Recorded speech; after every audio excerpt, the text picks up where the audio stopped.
Entertainment Soldier here, and I am back to talk about Zack Snyder's new film for Netflix, the film that Lucasfilm and Disney turned down, Rebel Moon.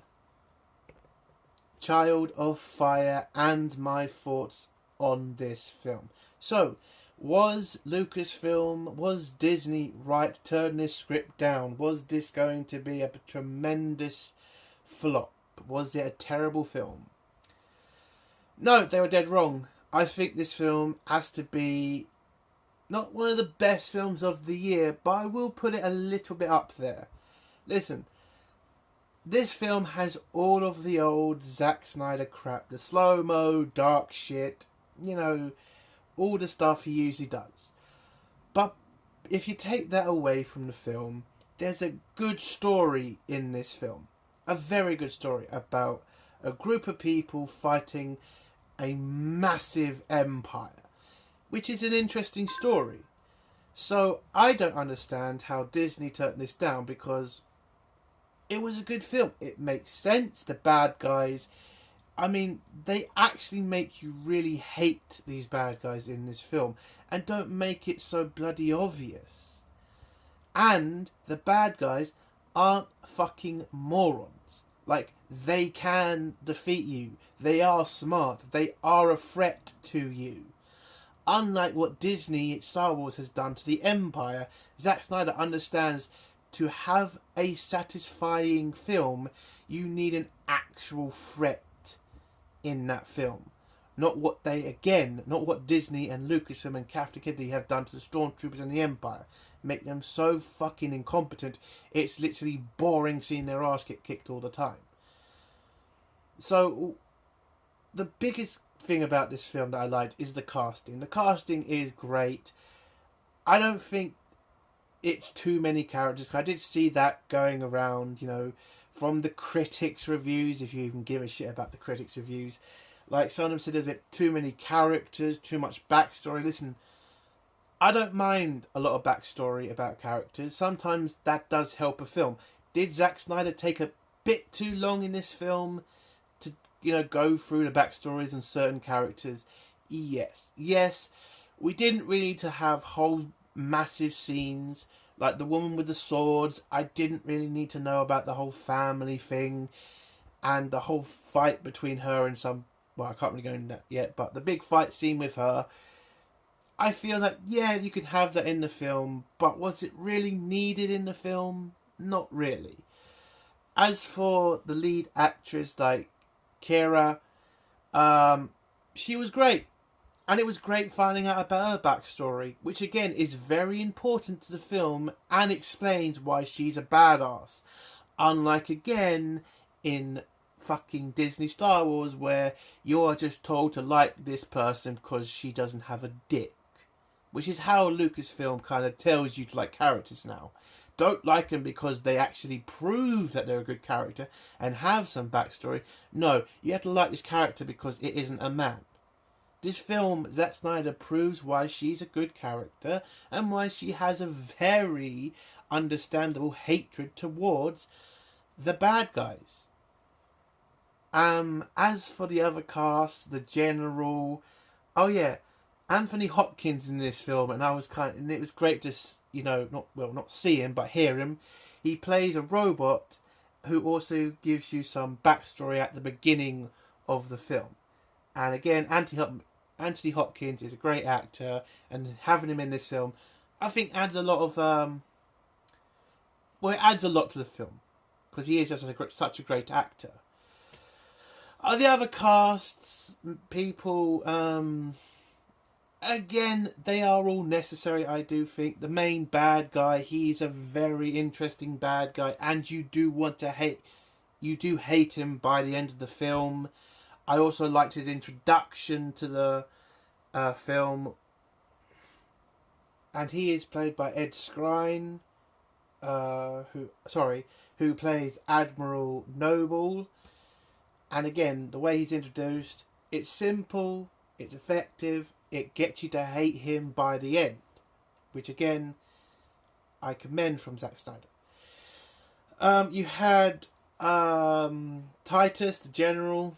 he was a great addition to the... Well, not a great addition. I kind of think that Zack was keeping him more for the second film than he was for the first. Again, Zack is trying to give you some more background on these characters, because again, this is a new universe. This isn't just him going into a franchise. He's trying to make his own, and I think that is very refreshing from, you know, the amount of fucking remakes, sequels, because we get that so much now. There is barely anything new out these days, if it's not a sequel or a fucking prequel or anything else that comes out of that fucking shithole Hollywood. So as a whole, I like the film. I think the main story, it's simple but it's effective. I think the bad guys are an actual threat. They're not incompetent. Listen, you are going to get the odd soldiers are easily killed like the stormtroopers are, but it doesn't feel so insulting. That's what I'm trying to get to. So the main story is great. I liked the beginning part of the film. I like the end part of the film. The big problems for me of this film, it has to be the kind of middle. It's a bit slow. I kind of needed it to get more to the point. But could I live with it? Yes. I think Zack Snyder did a tremendous job with this film. Is it the best thing I've seen this year? Not really, but it's also not the worst. Is it better than anything that's come out of Lucasfilm? Oh, you better fucking believe it. And if Disney and Lucasfilm are fucking watching and are fucking watching this film, you do realise you have fucked up, right? This film, if you had put a Star Wars label on it, might have been the best thing you've done this year. Now I know there's a lot of I know there's a lot of crap from Zack Snyder, you know, the issues he's had with certain YouTubers. I'm not here for that. I'm here to be entertained. That's all I'm looking for out of a film. And I was entertained. Would I watch this again? Yeah, probably. Am I looking forward to part 2? A part of me is, yeah. I saw the trailer for it. It looked interesting. And you can see how, you know, Zack, he has just had to change a lot of characters to make it more of an, you know, a different film to the Star Wars film that he was definitely making. And throughout this film, you can see the comparisons. You can see, you know, what was going to be a Star Wars character and what a new character is. So yes, this film, it's a good film. I will admit there are some scenes that are also pretty bloody obvious. There's a scene in this that was obviously a trap. I saw it like from a mile away. But, you know, when you've watched films for so long, it kind of gets easier and easier to see this stuff coming. So I'm not really going to take that away from Zack. So what would I give this film out of 10? I would say it's a very strong 8.5. I don't think it's perfect. I think the middle bit needs work. But as a whole, it's an interesting film. And it's an enjoyable film. And you can just sit back, turn your brain off, and just enjoy a bunch of people standing up to a massive empire. So, 8.5 out of 10. I think it's a good film. If I were you, I would give it a chance. Give it a chance, see what you like about it. And it's on Netflix for free. So, I just say enjoy it. So let's go into spoilers now. If you don't want to hear spoilers, leave in 3, 2, 1.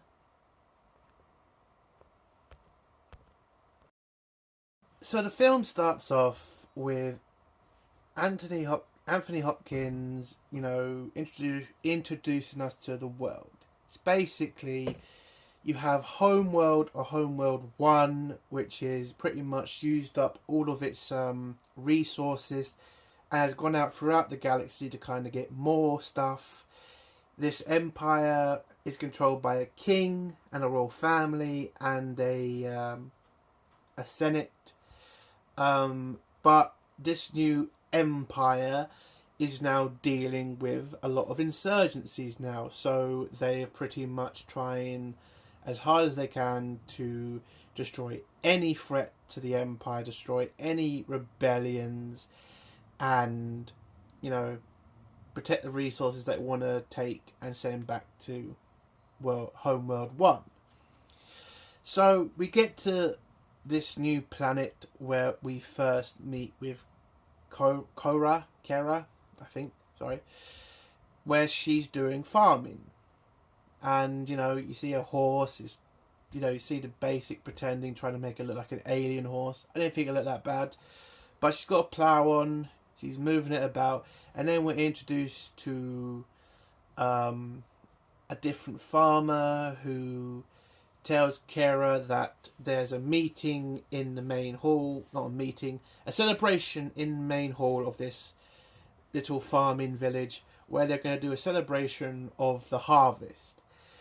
And in this celebration, turns out all of these farmers are a very bunch of horny fucks, because they basically say, well, the head of the community is called the father, and he pretty much just tells everybody to have sex. I'm not lying, that's what happens. He tells everybody to have a good harvest next year, make sure you fuck as much as you want.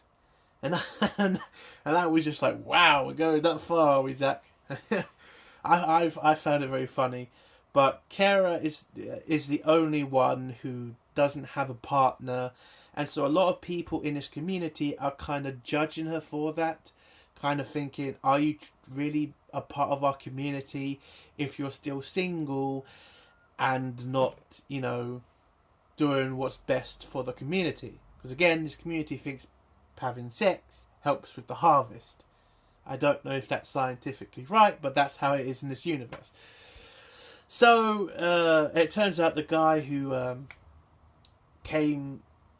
who told her about the party, he likes her, and she knows it, but she's kind of, she has a past, and that past is pretty much affecting her when it comes to relationships, which we find out later in this film what that is. So after the party, we are then introduced to the person who looks after Kara, kind of a father figure who pretty much explains to us that, at least explains to Kara that she needs to try to fit in with this community.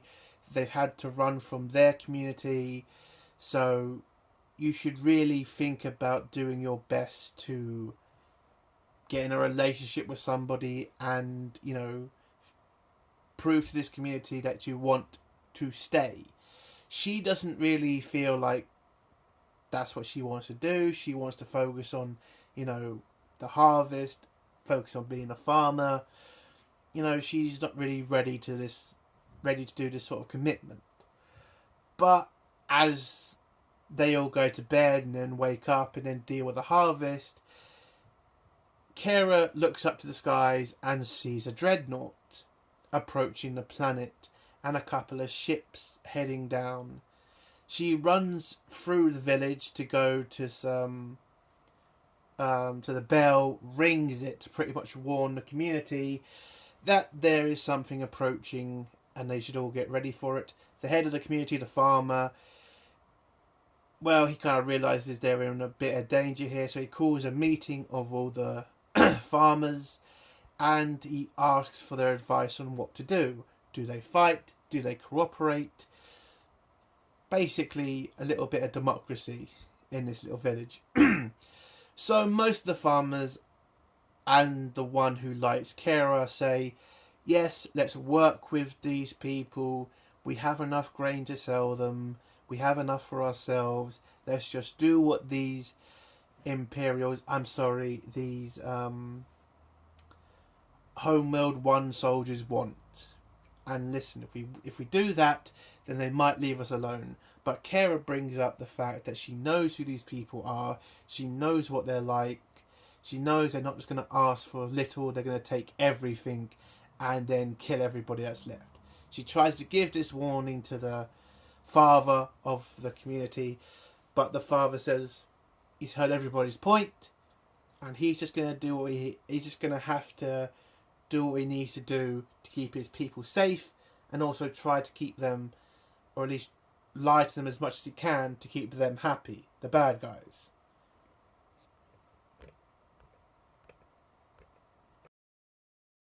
So the transports land with the Motherworld troops and the admiral of the ship of the dreadnought, who is called Admiral Nobleman. I think that's his name. Nobleman. He meets with the father of the village, and he gives him this very awkward hug. It's a very awkward scene where the father thinks it's going to last a couple of seconds, but it lasts at least a minute, this hug. Very awkward. Anyway, so the Admiral has come here because he's hunting down a rebel group called the... I think the group's called Blood Axe. So that's what they're pretty much doing. They're in the area looking for these rebels. They've been in, and then the father and the Admiral go for a walk through the village whilst the father explains to the Admiral what they do here, how big the community is. The Admiral kind of sees that the community, well, looks well fed, and they look very attractive. That is one of the words he did use. So they must have plenty of grain to spare for the Admiral's troops. And the Admiral kind of talks about, you know, what the rebels have done, attacking their, you know, supply routes, killing their men. The father brings up the fact that they're not political, they're not interested in this war, but the Admiral has to bring up, you might not be a part of it, but you need to pick a side, basically. And so the Admiral is here to ask for grain. He needs a grain shipment to his ship to keep his troops fed and in the war, and so he needs to know how much can the community spare for the Motherworld's troops. And so the father tries to explain to the Admiral they have no extra stores left. The only food they have is for themselves. You can see the Admiral is not really believing this because, again, as he kept mentioning, the community looked very well fed. So when they get to the main hall of the village, the Admiral starts to pretty much not demand but inquire, could you please basically spare some food for my troops? The father says again, we don't have any extra, we're very sorry, we don't want to piss you off, but we can't let our people die. And then unfortunately the farmer who wants Kira, he kind of pipes up and says, yeah, they do have spare stores. They do have spare grain. And if the Mother World has the money to pay for it, they'll be willing to give as much as they can to them for a hefty price. But the father, kind of annoyed about the fact he has got involved, kind of tells the Admiral not to listen to him and just to discard everything he said. They don't have any food, they don't have anything spare, and they are sorry they can't help the Motherworld.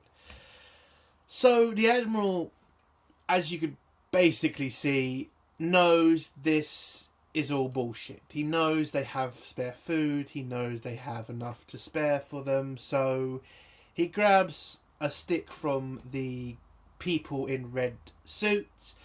And I couldn't help but kind of think the red suits, and again I know some people are going to say this is not a Star Wars film. Come on now. The troopers, they kind of look a little bit Stormtrooper-like. The guys in the red gowns look like Praetorian Guard. I mean, let's be honest. We know what Zack was going to do with this scene. And Imperial troops were going to come, and these are all going to be Stormtroopers. Again, when you watch this film, you can't help but notice the similarities between certain things. Anyway, the Admiral takes a stick from one of the guys in red, heads over to the farmer who told them have the extra stock, and says to the father, this is what you should do to an insubordinate person in your ranks. And when it looks like he's about to kick the shit out of this farmer, turns round and pretty much kills the father of the village. Oh, and his wife too, for some reason. Kills them both, and then goes up to the farmer who told him about the extra stores and said, "We'll pay the price. We'll pay a high price for your grain," but then tells the farmer for all of it, not just a bit of it. It has to be every single bit of food for his soldiers. Then the farmer has to bring up the fact that if you do that, the village will die because they have no food for the next harvest. But the admiral doesn't care. He wants the food, and if you don't give them the food, then he'll just wipe you all out anyway. So the farming community have to reluctantly agree to the admiral's terms, and the admiral heads off, leaves a garrison of troops there to keep the farmers in line, and in a couple of weeks he'll head back for his grain. He'll come back for his grain. I kind of think it was very obvious that he wasn't going to pay for the food. I don't know. I kind of think he was never going to pay anyway. So, Admiral leaves. Kara kind of realises that this farming community are just going to do as they're told and just hand over all the grain to the troops and just let themselves die. The fact that some of the farmers were trying to, argue and say if they show how useful they are to the Mother World's troops, they might leave some food for them to live. Again, Kara knows what these people are like. She knows that's never going to happen. So when she tries to leave the community, the man who found her, because we also find out he found her in a wreckage, the man who found her, brought her to this community, kind of tells her, you can't just give up on us. You know what these people are going to have to deal with soon. You know they're going to get killed. Are you really just going to abandon them? Kara is kind of just like, listen, they're going to delude themselves. I can't protect them. I'm just going to move on with my life. So while she's like leaving the camp... Oh no, I should mention a bit before. So the garrison that was left by the Admiral, a bunch of arseholes, and one good person. Oh, and a very interesting robot. They're all setting up shop here. They take over the main hall of the village to pretty much make a garrison out of. We meet with the Anthony Hopkins robot, who we find out is from a very elite group of robots who only fight for the king or the royal family. And we also find out in this scene that the royal family of the empire was assassinated. So the king died, and all of his very important daughter died. And when that happened, all of these elite robots stopped fighting for the empire. Yes, they'll do as they're told, and pick up things and move things, but they will never fight back or fight a battle without the royal family. So these soldiers who are dickheads try to prove that point by shooting at the Anthony Hopkins robot. They shoot at him. He doesn't fight back. He lets them treat him like shit. One soldier stands up for the robot. And again, I know some people are going to say you can't really call this woke, but it was obvious that it was like 10 white guys and one non-white guy, and the only person to stand up for the robot is the non-white guy. Come on now. I don't mind if the group was completely, different. If it was a multicultural group, yeah, if it was a diverse group of soldiers, but it was very obvious that all the soldiers were white and one guy was not. And the only good guy from this group seems to be the non-white guy. I mean, come on. So, whilst this garrison is getting ready to, take over this village and do what they want, basically, because they're the ones with the guns, they take a fancy to this blonde girl with the water bottle, with the water. They technically try to, intimidate her while she's giving them water. And then the girl kind of tries to head off somewhere else so they don't attack her. She meets back up with the Anthony Hopkins robot, and the robot explains about his people, his machine, about the robots and how they only want to fight for the princess who died, and when that happened it was great pain for them. And then the woman with the water makes little crown out of flowers for the robot, and tells him it's going to be all right, basically, and touches his face. And it turns out this machine can apparently feel feelings, because you see his head with the holes in it glow. It looks like that shows that he can feel stuff, which I kind of liked. And again, something you can obviously tell is what Zack was kind of going to make for a Star Wars film. Anyway, later that day, or later that night, the soldiers see the girl with the water, grab her, and pretty much are going to rape her, or gang rape her. And again, the only soldier who doesn't want to do that is the non-white guy. Listen, I know some people are going to say, come on, you're reaching here, but again, it's just painfully obvious what we're doing here. I don't mind if the group was different. But again, the only good guy in that group was the non-white guy. I don't know. It just seems stupid. So, they want to rape her, and Kara, who's getting ready to leave, kind of sees this happening, kind of tries to stop herself from getting involved, and well, she just can't do that because what these soldiers are about to do is pretty scummy. To the point you really want it. Again, this film makes you hate the bad guys. And this one scene, I really wish I was there to help her kill these sons of bitches. Because you really do want to hurt them. Like, seriously. So, she goes there. Looks like she's not really a threat to them. The soldiers kind of don't see her as a threat. So they head up to her jokingly and say, yeah, you want to get involved too, do you? And then she grabs an axe, kicks the shit out of all the troops, kills all of them. The head of this garrison of troops, has the woman with the water as a hostage.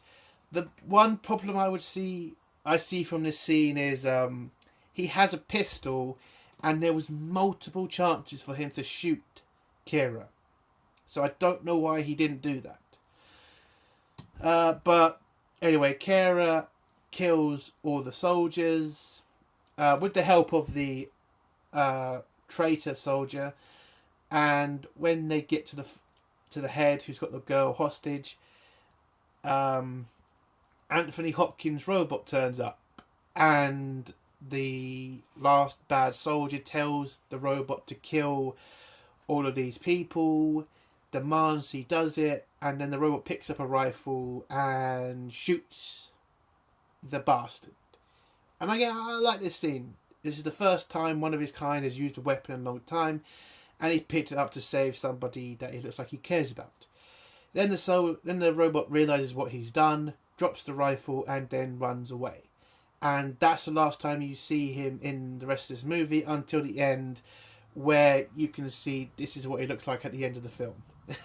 He's got some shit on his head, and he's turned really native for some reason.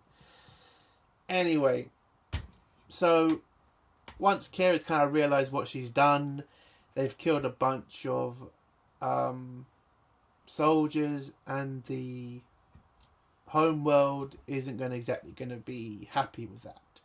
They're going to want justice for this. So she realises she needs to now make some sort of plan, or at least go around the universe and find people to come back and defend this one village from this massive empire.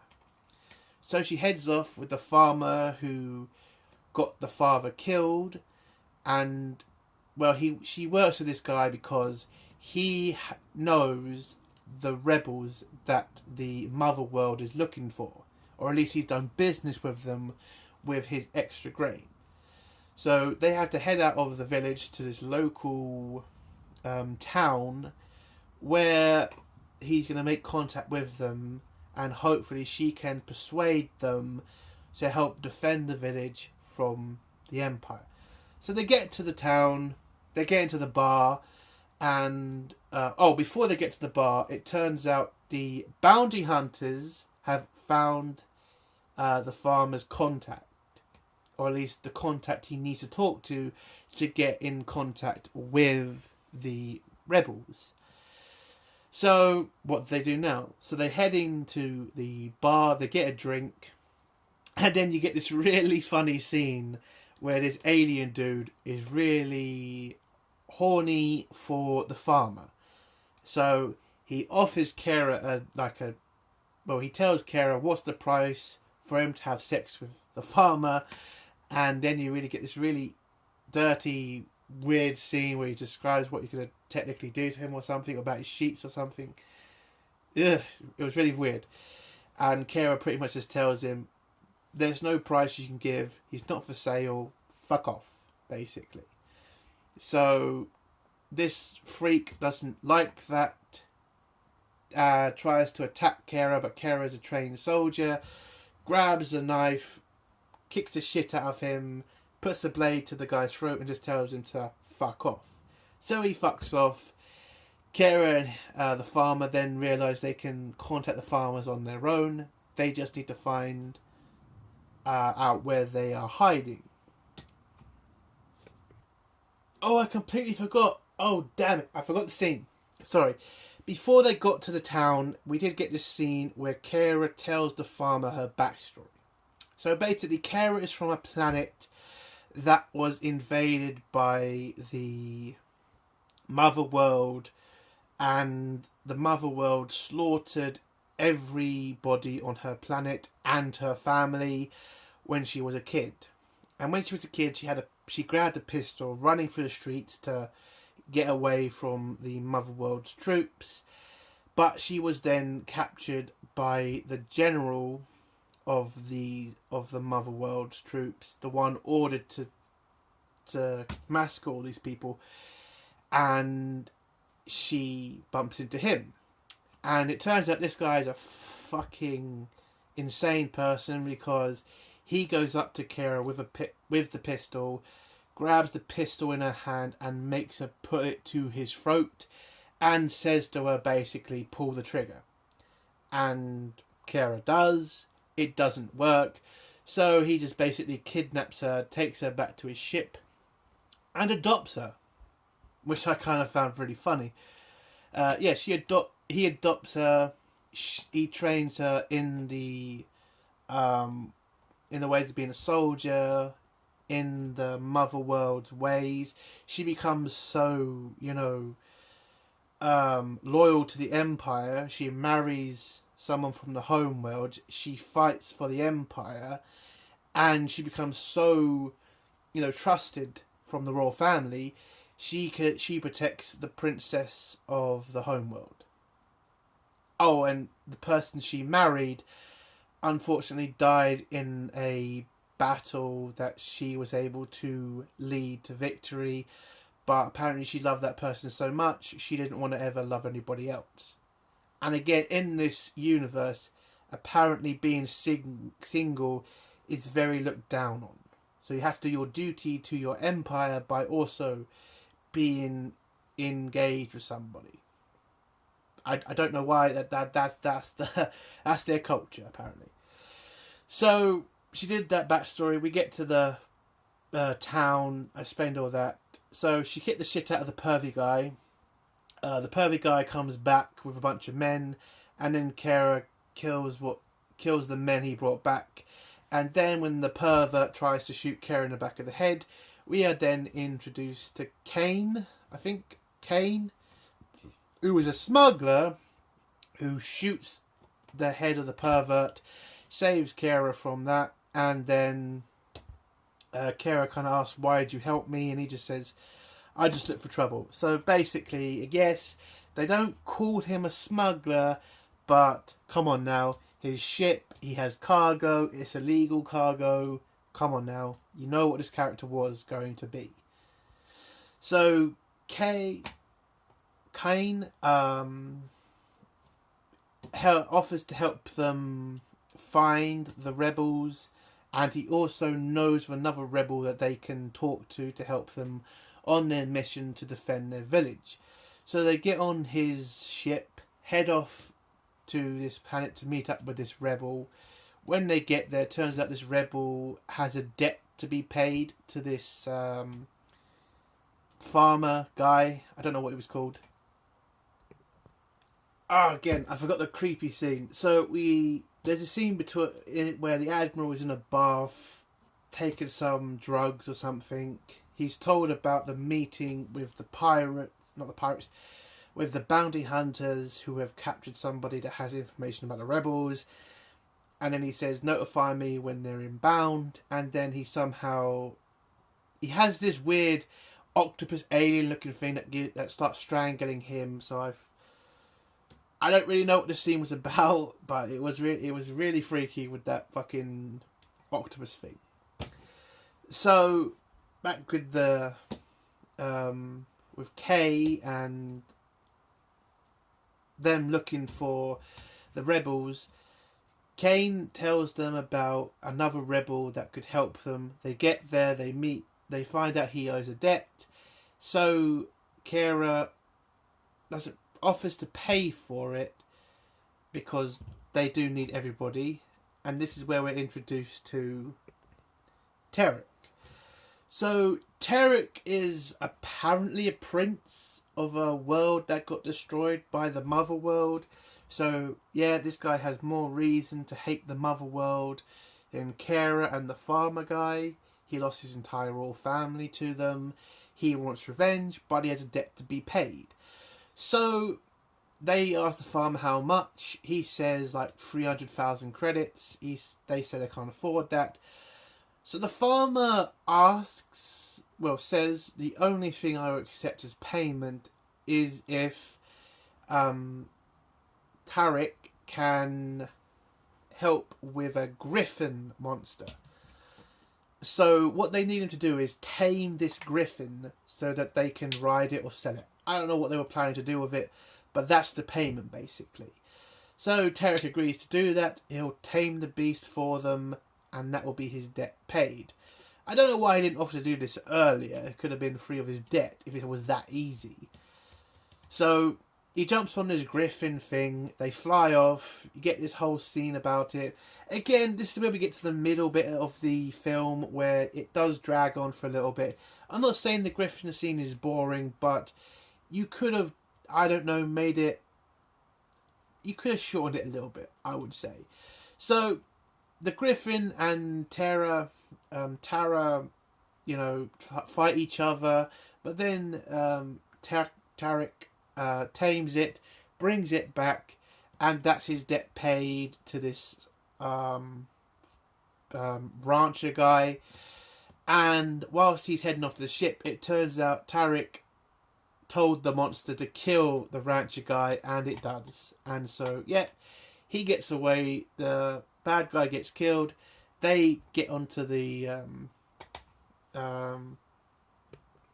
smuggler's ship and head off to find some more people.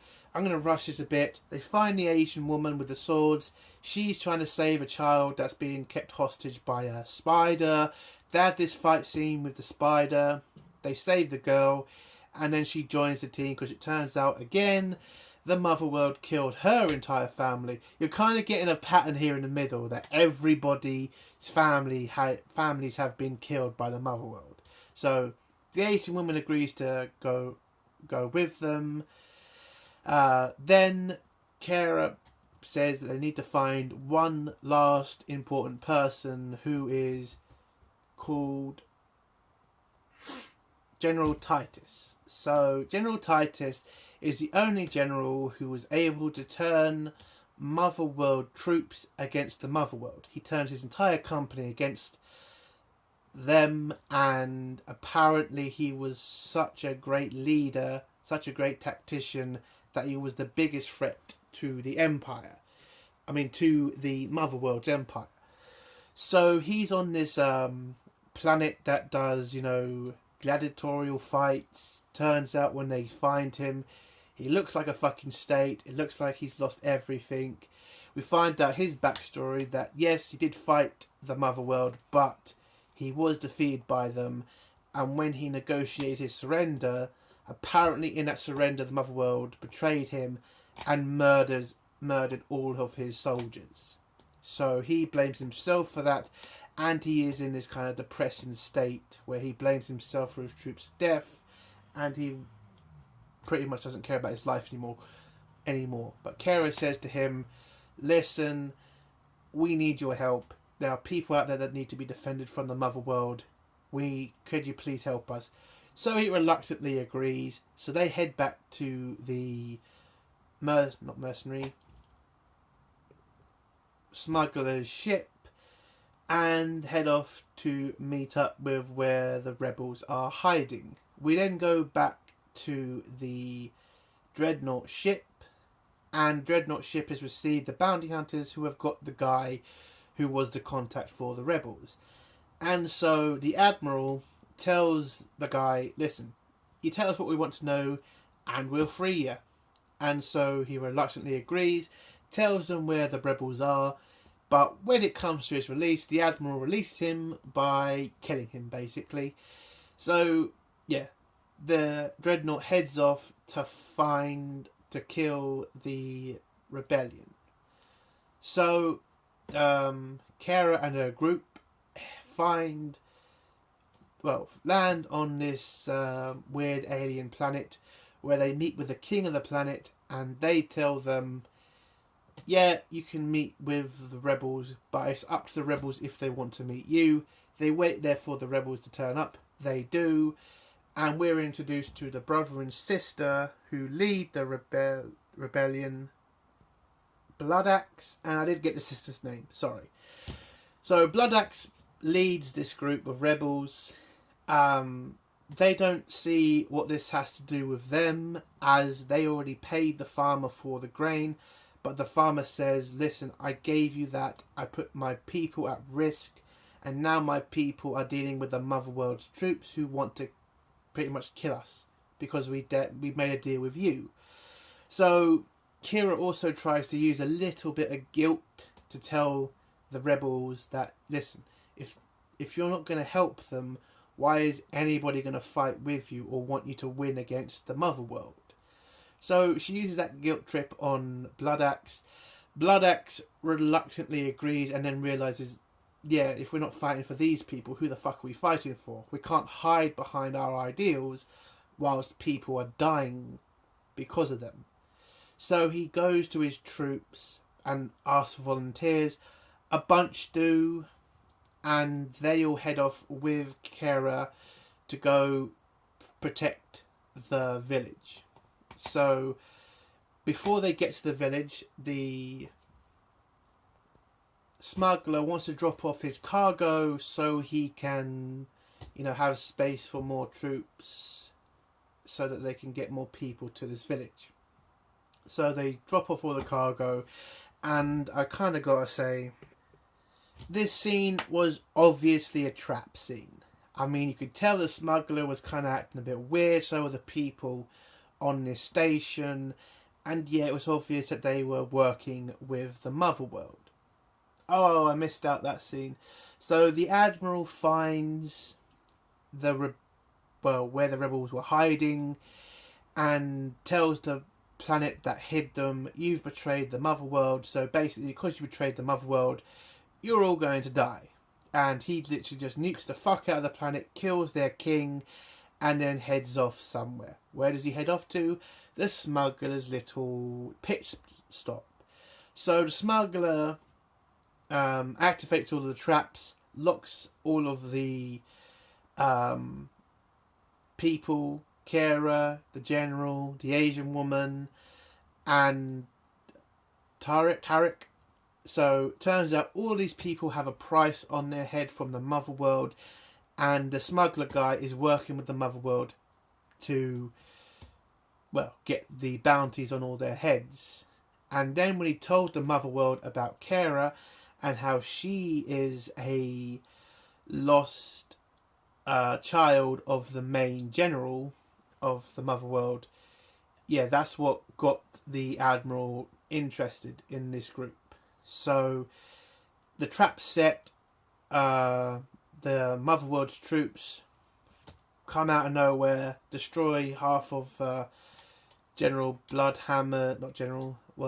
leader Bloodhammer's troops. They destroys their ships, and they all get trapped. And then the Admiral walks around all the people, says who they are, says how important they are, gets to Kara and says, "You're pretty much the most important character here. For you, I'll get a seat in the Senate."